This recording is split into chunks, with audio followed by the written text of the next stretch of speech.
Hello and welcome to Beyond the Bio. This week, I'm super excited to be joined by Nic Redman, who is a voice coach and director. Stay tuned this week to learn all about the power of your voice, how to be more impactful, some top tips and tricks to make sure that you stand out for all the right reasons, whether you're speaking on the stage, on a podcast, or on your socials. Nic has spent nearly 20 years recording, speaking and helping podcasters, speakers and corporate professionals feel confident and at home on the mic. Her expertise has been featured on BBC and Times Radio and in The Guardian, The Irish Times and Metro. As a voice coach and director, Nic works with everyone from startup founders to C-suite executives at multinational corporations, as well as household names and global brands, helping them refine their vocal delivery and connect creatively with their audiences. So, Nic, my first question is, what does a voice coach do? So there are voice coaches for many different things when it comes to the speaking voice and a singing voice. I specialise in people who speak on the microphone.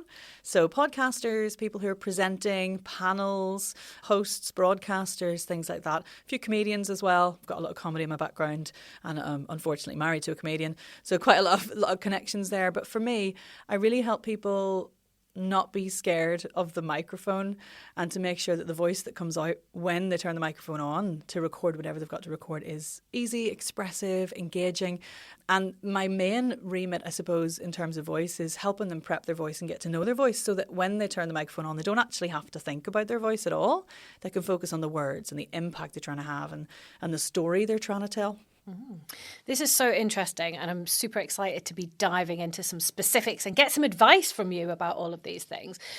I guess when you're younger, a voice coach probably is not the type of career that you see yourself going into. I can't imagine someone sitting with the careers advisor at school and saying, I want to be a voice coach. How the heck did you get into this? So I was headed for the West End, Sophie. I was going to be a twirly. I made it there. To the little toe of the West End, and I was doing musical theatre, and then somebody somewhere was like, oh, you're Northern Irish, we need a Northern Irish voiceover, will you come to the studio at this time? We'll give you £400. I was like, well, I'm in the West End, I'll take the £400 for an hour's work. So off it tootled, and I did my first ever voiceover job. And I'd spent my career prepping for the West End and it being very image focused, and it was very unsatisfying.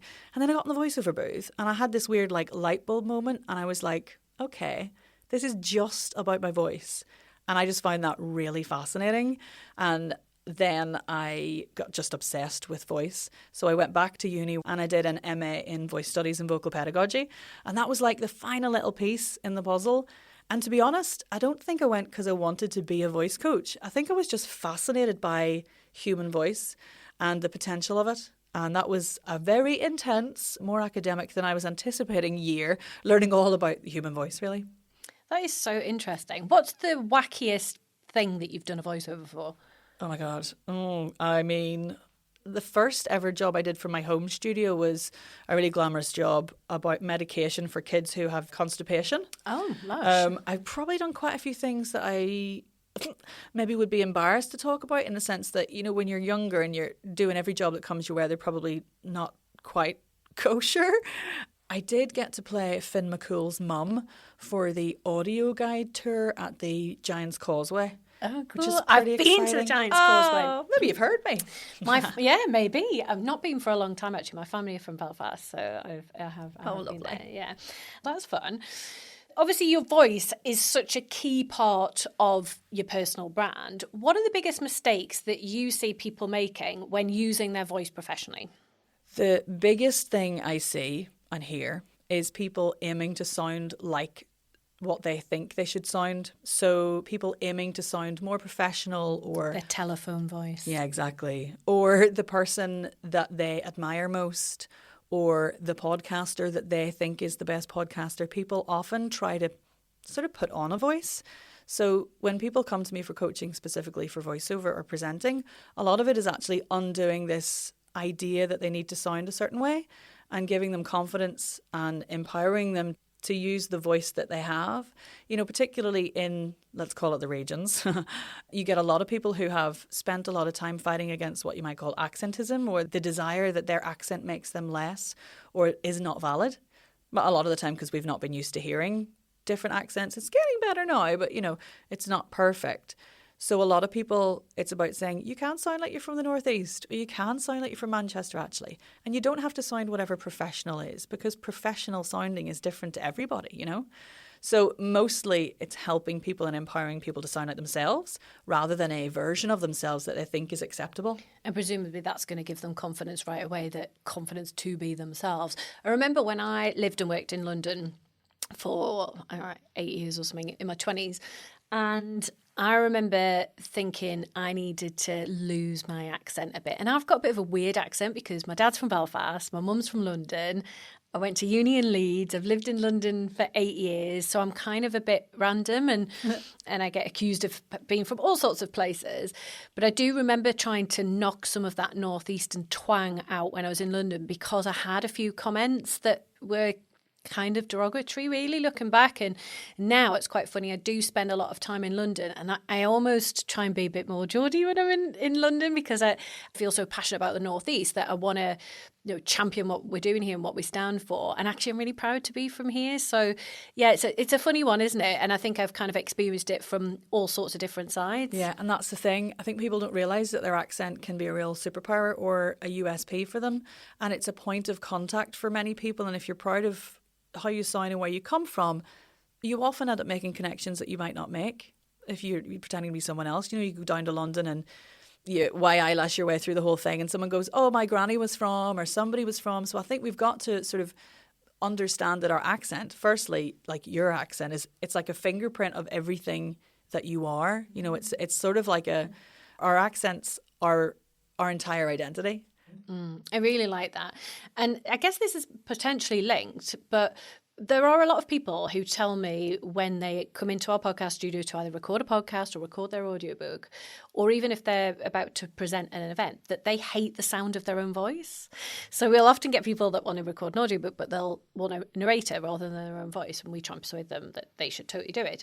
But why do you think people hate the sound of their own voice? And actually, more importantly, how can they get over this? Oh, God. I had one viral TikTok in my life, and then I ran away because it was terrifying. But the title of that TikTok was, do you hate the sound of your own voice? And my inbox was flooded with people, but everybody has a real problem with it.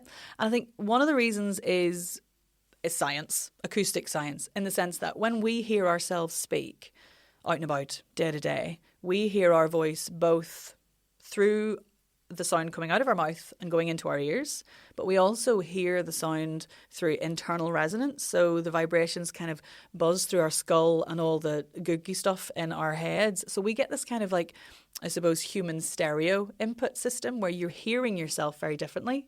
So there's an actual acoustic reason that you sound different, because then when you record your voice and you play it back from a speaker, all you hear is that one input through your ears. So there is an actual difference. And the way to get over that is to just keep listening to yourself. I was just about to say that, because I hate watching myself, I guess, more than anything else, because then I'm kind of looking at all the stupid faces I make and cringing as well. You've got the double trouble. But I guess because I do Beyond the Bio every week, I have to listen to myself, because when we edit the episodes, I get them back and it might be that I want to tweak something in it. So I have to listen to myself if I want to then make those changes to the show. So I think I've just got used to it, to be fair. Yeah, you've just got to immerse yourself in it. And I always say to new clients, whether it's voiceover or audiobook or podcasting, or even people who are doing content, for media and PR and things, is take some time, diarise it, record yourself for a minute, listen back, cringe a bit, want to die inside, crawl in a hole, and then just keep doing it over and over and over again. And eventually it's like the differences get less and you hear yourself more the same. The other reasons I think some people hate their voice or hate the sound of their voice is because they've grown up in a world that's cultivated around sounding a particular way, and therefore they're not used to hearing their accent or their voice in the public arena. So then they feel like their voice is less valid, and that sort of breeds a lack of confidence and belonging, I suppose. So some of it is more emotional or trauma-based as well. If you've got someone who had parents who were constantly like, keep quiet, keep quiet, stop talking, talk when you're spoken to, all that kind of stuff. You're gonna Childhood traumas. Exactly, yeah. You're going to sound one way, but if you grew up in a noisy house, you're going to have used your voice a bit more, so you may have a different relationship to your voice. So some of it's more psychological, and yeah, let's face it, trauma informed. So interesting. What are your go-to tips for sounding more confident, even if we're not feeling it, whether this be in meetings, on stage, or on a podcast? I always think about the word confident, and I think it's a funny one because feeling confident and appearing confident are two very different things. I agree. So I kind of reframe it with my clients about being competent and comfortable. And for me, if you can get to a point as a speaker where you feel competent at the skill of speaking, which can be learned and practiced, and comfortable in yourself and your message and with your voice, then you're going to appear more confident and feel more confident. So those are the words that I use. And the main thing is practice. That's the dull, boring bit, is you've got to really get out there and speak as much as possible. And to be honest, the fact that we live in this kind of online world now is brilliant for practicing your speaking, because you can go live anytime you want. You can practice every day, and that's really good. From a voice perspective, I'm a big advocate, as a technical voice specialist, obviously, of getting to know your voice and how it works, understanding about your range and your resonance and articulation and your breath, and making sure that you're using your voice technically in a really efficient and easy way, so that actually when you're standing up there, you're not worrying about how you sound. You're focusing on the words, the storytelling, the emotional journey you're taking everybody on, and the impact you want to have. So practicing, preparation, learning about your voice. Yeah. Really, really good advice. Yeah, and I talk a lot about this idea of, well, a couple of things. Firstly, who and why are very, very simple, easy questions. Like, who are you talking to and why are you talking to them? And that who can be the person that happens to be in the room that you know is there. If it's a presenting gig, if you know it's a room full of accountants, then you're talking to accountants. You can frame your voice and your structure of your talk in a particular way. If you don't know who you're talking to, then you've got to think, well, who do I need to talk to? And that's the ideal client piece. And that's allowing yourself to cultivate a voice that allows you to share the message that you want to get to your ideal client. So knowing who you're talking to, and then thinking, like, why the hell am I talking to them in the first place, is really good. Because so often when people come to me for help with presentations, they go, what am I going to talk about? And I'm like, well, why are you saying it? Start with why. It's starting with this, like, why am I there? How do I need to impact them? Why have they come? How am I going to help them? And then that can inform everything that comes before. And that helps with the intimacy. So when you're helping your clients, you're helping them with the technical stuff around their voice. Are you also helping them put together their content? Yeah, so funny enough, one of the things that's often the problem is that the writing doesn't serve the delivery style. So this happens a lot with podcasters. They'll write something, or a producer will write it for them. And it can be quite academic and quite formal in many ways. Yeah, I do a lot of corporate voiceovers coaching, corporate podcast host coaching. So, you know, they get the script, but they're like, I want it to sound chatty and conversational, but the script isn't. So I do quite a bit of like script consultation and editing for that. And it's the same with content, you know, it's about loosening it up or making it informal, or making that if they want to sound educational and like the expert, that's another way of writing. So it's a combination of prepping the voice, prepping the words, and then voice directing those two to bring together. Very interesting. What are some common bad habits that damage the voice, and how can people avoid them? Okay, this is where I get my step on my soapbox. Yes, she says drinking some water as if to demonstrate that that's the thing you should definitely do. Well, I read that cold water is bad, shocks your voice. No? Nah. Is that a myth? Yeah, this is myth busting time, isn't it? So there's a lot of myths out there with voice. And the interesting thing about voice, like with all science, the research changes a lot. But the truth about anything you eat or drink, it's not touching your vocal folds. So it's not going to shock anything. When we take in something that is like lower than body temperature, for example, your body gets to work making it the right temperature. So actually, it's really not that big a deal. Like if you need cold water to feel satiated, then drink the cold water. It really doesn't matter. It's the same with tea. Hydration's key because it stops mouth clicks. Oh, I really notice that sometimes when I have guests on the show. It's nerves, you see. I was just talking about this. When we're in fight or flight, our body stops the completely critical processes, and one of those is saliva. Like you don't need saliva to fight a woolly mammoth. So like it stops creating it. So then our mouths get sticky.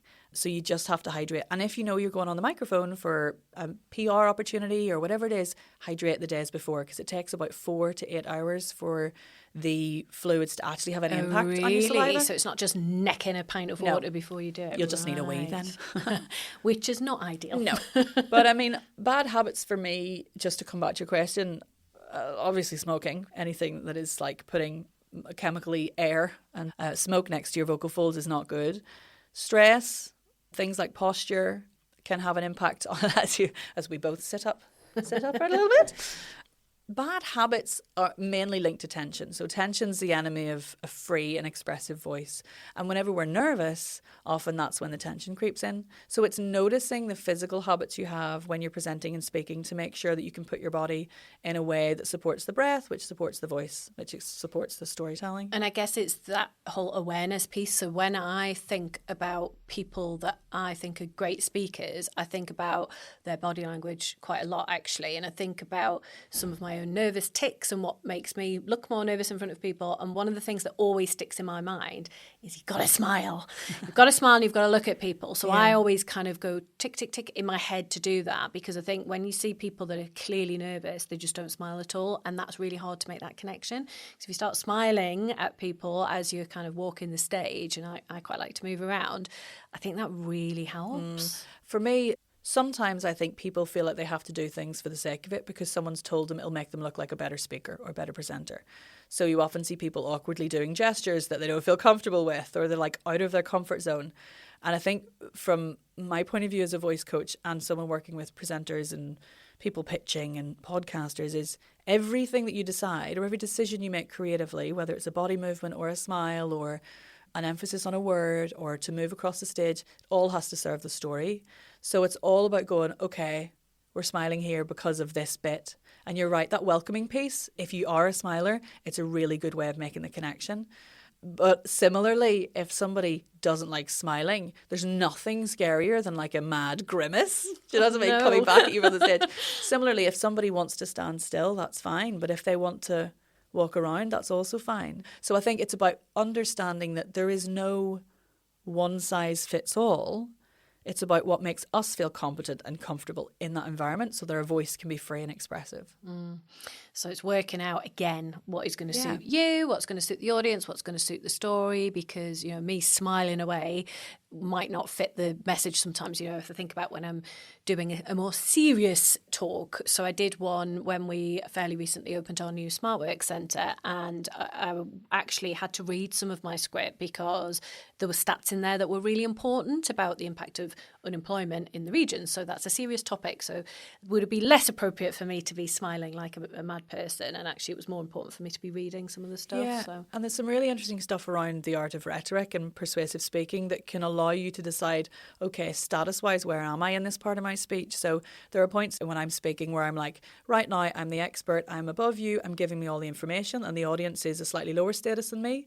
Then there's points in my speech where I might want to feel like we're all on the same together, like we're in this together. And then there might be points in my speech where I'm lower status, where I'm asking for their help, where I'm imploring them to do something. So, you know, stats might be a point where you might want to take the higher status within that. And then that informs your voice and your gestures in another different way. That comes into the creative direction and the sort of voice direction element of it. Do you think people should adapt their voice for different platforms? So whether they be on a podcast, whether it's video content, whether it's speaking on stage, is there anything in adapting to the platform? I think it's more about adapting to the message. And the audience. Yeah, the audience. Speak to the person that's in the room. Certainly from the pedagogical background I have as a teacher and a coach, there's no point going into every class with the plan that you're going to do and you're not going to deviate off the plan, because you get in the room and everybody's different and everybody's voice is different. And it's the same when you're presenting. You've got to be live and connect to whoever happens to be there and adjust things as necessary. I honestly think if we're aiming for a sense of being real, our real true selves, you can be that in any platform as long as you're honest about it. You know, just because I'm on TikTok doesn't mean I need to start doing silly dances. Oh, I hate that. I'm so not a TikTok No person. thanks. Yeah. How can someone avoid vocal fatigue when they're speaking for long periods? So, for example, like a full day of meetings or recording an audiobook. This is something I struggle with because when I did my audiobook recording, I had quite a limited time as to when I could do it. And I know that I'm loads better in the morning and I've got more energy. but I had to do full days for that. Have you got any tips around how we stay sparky and fresh all day? Loads. That's probably what my book's about, in fairness. Excellent. Well, we'll make sure there's a link to Nic's book in the show notes. So the first thing is hydration. It's really important because it keeps the mucus on the outside of the vocal folds nice and slippy, and that helps them close easily and makes your voice much freer and really reduces fatigue. So step one is... And would that be drinking on the day? Because you were talking earlier, weren't you, about making sure you're drinking in the days leading up to it. It's like consistency. Yeah, I mean... Consistent drinking. Yeah, just constantly be having a sip of water. It's great for your skin as well, Sophie. It's really true. good. Yeah, it's really good for you. Top tip. Yeah, detoxing constantly. So the first thing is hydration. Second thing is posture and alignment. So it's about understanding what your body needs in terms of efficient alignment to allow your lungs to move, your diaphragm to move, and your body to support the breath, because that's the main thing that leads to vocal fatigue, is a lack of connection to the breath or inefficiency in the breath. And then a cheeky wee warm-up. Like, people think I'm mad, but I will do a voice warm-up before I even go into a social talking situation. So I know you're always out there networking and stuff, and I'm sure you know that, like, talking in a networking event is a high intensity kind of situation. So I always encourage doing a warm-up in any event. Like, I have done warm-ups before I've gone out with my friends, you know what I mean, on a social occasion, because it's releasing some tension and opening things up before you go into the intense talking situation is really, really powerful and really useful. When sometimes I've got a big meeting or I'm coming in here to record a show, and particularly if it's in the afternoon, which is not my best time of day, the team, when we're sat in the office next door, they'll go, do some star jumps. Rachel will go, do 10. And I'm like, in whatever I'm wearing, do these ridiculous star jump movements. But it does help. Yeah, it does really help. And your body informs your voice, and your voice informs your body. So I could show you afterwards some exercises that could help you even more and that would still give you that nice rush and that nice exercise. But less sweaty. Maybe less sweaty, yeah. Oh, it's been so interesting talking to you and hearing all of these tips and examples. I've got one final question before we finish. Who would you say are some of the best speakers or voices that you admire, and what makes them stand out for you? Okay, I'm going to mention someone that you know, actually, because I saw them speak at Atomicon a couple of years ago. Leah Turner. Oh, I love Leah. Yeah. And the thing so we bought her business in Yes, I know. I've been listening to the podcast. Awesome. Very exciting. So I saw her. I don't know if you know Atomicon. Big, vibrant, amazing conference. I've spoken at it twice. Oh, nice. And there's loads of incredible speakers with loads of personality and lots going on. And forgive me, Leah, if you're listening and I'm getting this wrong or I'm remembering this wrongly, but I just remember her coming on stage really calmly and just sharing that she was actually quite overwhelmed and terrified. And she just stood still and she told her story, and it was incredible. It was captivating. You know, she'd come on after someone who'd been like bounding around and a double act who'd done something else, and it was all very energetic, and she was just like, I think she said something like, someone told me I have to walk the walk or something, but I need everybody to know that I'm really nervous, and it was amazing. And I think that's a really interesting example of how there's no one size fits all, and vulnerability is really compelling, and it's also that was how she was feeling in the day, and if she'd tried anything else it wouldn't have worked for her. That is so interesting. And Leah, if you are listening, I'm sure you don't mind me sharing this story. So Rachel and I obviously knew Leah, and we were at the event. We were outside with her. Like, she literally wanted to be sick and finds those situations so overwhelming. And not only has she got a great story, but I think it's that, and I hate the word, but it's that authenticity piece. Like, she was so real and, you know, says it exactly like it is. And that is her, and that's how she is when you meet her as well. And I think for me, some of the best speakers are people that you feel like you've got to know them and it feels like a genuine connection. And I would say that with her. But that's so interesting that you picked her out, because that is a scary event, I think, to speak when you're on that main stage. Oh my God, yeah. And I think about that a lot when I speak at things, and I constantly think, I can only be me. Like, it's too exhausting trying to be anybody else. And if me is too much, you know, or me is too Irish, or me is too sweary or whatever, then you're not the client for me, you know. Who else stands out? Oh, you know who I used to love? This is...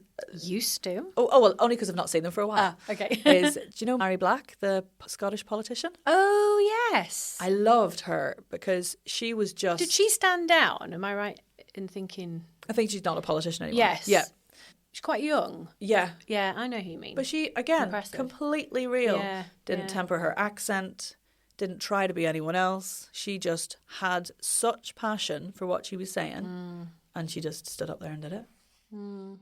Yeah, good. Good to choose two strong women there. Yeah. Like it. Awesome. So if anyone listening isn't connected to you, where's the best place for them to find you? Probably LinkedIn, Sophie. I'm really, really going hard on your LinkedIn. LinkedIn. Absolutely. It's where it's at. I keep telling people it's where it's at. Awesome. Well, we'll pop a link to your LinkedIn profile in the show notes, along with a link to your website and your book as well. Yeah, great. Awesome. And I've got a workshop. So I'm doing a vocal confidence for podcasting, pitching and presenting workshop at Bourne Studios on the 13th of March. So if you're interested in that, let me know and I'll pop you on the list. Awesome. Great stuff. Thanks for coming on the show. Thanks for having me. Thank you for listening. If you're serious about growing your profile, take our free profile assessment quiz to see where you're at right now and get hints and tips on how to improve your score. You'll find the link to the quiz in the show notes. If you've enjoyed the episode, it would be mint if you'd subscribe, like, and leave a review. See you next Monday.